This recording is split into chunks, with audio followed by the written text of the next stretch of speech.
Hello, I'm Ryan F9 and these are my personal favorites when it comes to adventure touring jackets.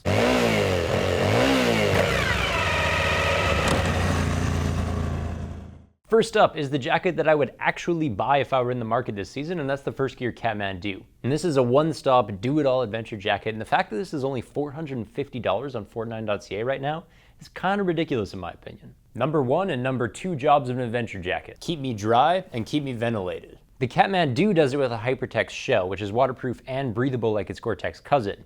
If you want to see Firstgear's commitment to waterproofing, just look at all the seams on this guy. I mean, dry-proof pocket down here, so this is waterproof. We open it up, there's one fold, there's another fold, that's staying dry. We look at the main storm flap, there's one flap there, another flap there, no water's getting through the zipper. Up here, another dry-proof pocket, waterproof flap. Open that up, YKK AquaGuard zipper on the underside of it. And Firstgear doubled up on all of their waterproofing features, and I love it. Because when you're adventuring, 2 is 1 and 1 is nothing. Venting is also solid. We have 2 chest intakes. These are YKK AquaGuard auto-locking zippers. That's great. When we look under here, we have 2 big under the armpit vents. I love that. Armpit vents are one of the places I stay cool most. On the back, there's 2 big exhaust slits. The armor in the elbow and the shoulders is D3O. I really wish that Firstgear kept it up for the back though, because it's a foam pad in there and it's a pretty flimsy one at that.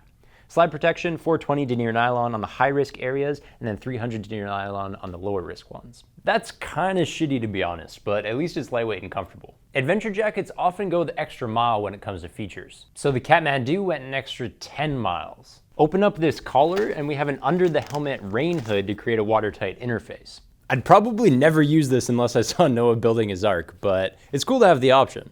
On the back, there's a 1.5 liter hydration pack included with the jacket, which I never see anywhere. And then there's this 14-inch colossal cargo pouch down here as well. So you could store the entire thermal liner in here, a foot-long Subway sandwich, a Honda Grom, whatever. Fitment-wise, this jacket does come in tall sizes, but you'd have to be built like a broomstick because I'm 6'3", 175 pounds, and this medium is still a great fit on me, and it's just the regular version. There is lots of adjustability. On the collar, we have this sliding snap adjuster.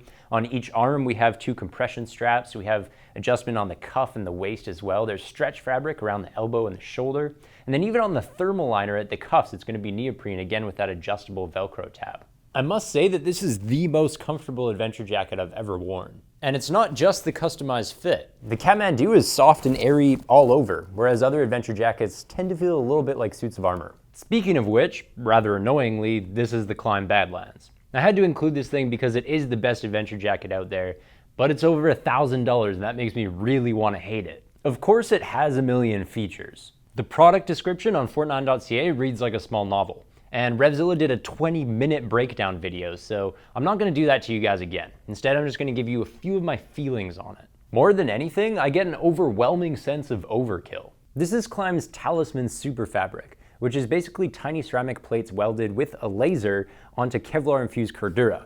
It's MotoGP level sliding protection, but honestly, I don't really need that. Same with the chassis in general. There's so much Kevlar in this jacket that I basically feel bulletproof when I'm wearing it.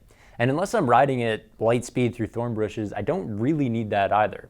What it does do on the daily is make the jacket really, really heavy. And the Badlands is about 600 grams lighter than the Badlands Pro predecessor, but it's still too chunky. Any jacket that needs a kidney belt just to feel comfortable is too heavy in my opinion. Of course, I'm just ragging on the Badlands because of its price tag. This really is an amazing jacket and I do envy a few of its features. With all the Gore-Tex, you could ride through Lake Ontario in this jacket and come out dry on the other side. And then on the inside, this back pad is D3O, but it's also CE level 2 certified, so that means a measly 9 kilonewtons is transmitted through that thing in testing. And this is also one of the only jackets I know that actually has decent armor paneling across the chest. Is the Badlands $700 better than the Kathmandu? No friggin' way. Is it worth the $1,150 price tag? Not to me. But there are people out there who ride to the South Pole 5 times a year, and they're not going to care that the Badlands cost a small fortune. They're not going to care that you have to buy the hydration pack separately, or that there isn't even a thermal liner in it. To the most hardcore riders, quality is worth far more than its dollar value. For everyone else though, we can't afford to buy something just because it's the best. I have to weigh up value per dollar on every piece of motorcycle kit that I buy. And if I'm doing that here and being brutally frugal, probably this Alpinestars Andes Drystar is my best bet. This is right around the $300 mark on fortnine.ca, which is pretty much where adventure jackets tend to bottom out. And what we're looking at here is 600 denier polyester with a polyurethane coating. So it's waterproof and breathable to a point. This is not going to last a full day in Vancouver, but at least Alpinestars was honest with themselves about that. They put a second waterproof lining on the inside of the jacket as a sort of plan B. Speaking of the jacket interior, a removable thermal liner. We have the zipper attachment for Andy's pants underneath that. We have a drop back. We have 1, 2, and 3 cargo pockets, all of which are actually mirrored underneath on the body of the jacket itself, and I love to see that. Fitment-wise, it's pretty darn customizable. You have strap adjusters on the waist, you have cinches around the hips. Each arm has 2 volume options there. There's going to be a bit of stretch fabric there as well. On the cuff, it's going to be a Velcro closure. And up around the collar, you have a few options as well. You can snap it down at the back, you can close it loose or tight with the Velcro tab up front, and you can actually hook it back as well with that elastic loop. It's a comfy jacket, maybe 1 or 2 notches below the Kathmandu. But be careful with sizing, because according to the chart online, I mean, I'm a 39-inch chest, 24.5-inch arm. I would be somewhere between a medium and a large, but this is an extra large, and probably this is actually the size that I would buy. I think it's a pretty good fit. The external pocketing is good. We have 2 waterproof cargo areas on the front. We have 2 not so waterproof pockets on the chest. And then if we open up this storm flap here, there's a hidden stash pocket in there. And then there is a ginormous cargo pocket on the lower rear of this jacket as well. But this jacket really suffers in terms of ventilation. These rear exhaust slits are all of 5 inches long, and the only other venting is on the collarbones, and that's equally small. The other lowlight is armoring. CE approved elbows and shoulders are fine, but the spine protector is really garbage foamy that I would replace straight away. The Andy's Drystar doesn't do anything special, but it's a solid adventure jacket, and it's built well and it feels more expensive than it really is. I'm gonna end this list with my own jacket, Icon's Raiden DKR. And this is a brand new glory version, but you can see my tan one on the hook back there. In my experience, Icon did 3 things really well. One of them is waterproofing. I did 12 straight hours in the pouring rain in this jacket, and I stayed dry for 10 of them. And that is about as good as I can expect this side of the Klim Badlands. The second big thing is temperature control. 2 really long chest vents, which are an absolute pain in the ass to open while riding, by the way. And then underneath the arm on either side, there's a big armpit vent.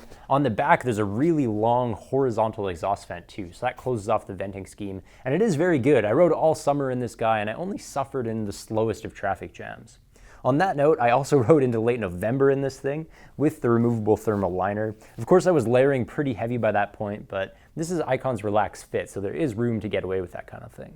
The third big win is style. The graphics are awesome, the bomber style fit is cool, and this center storm flap here closes with rare earth magnets, which is neat, and this waterproof pocket is on some kind of rubberized slider, which I've never seen before.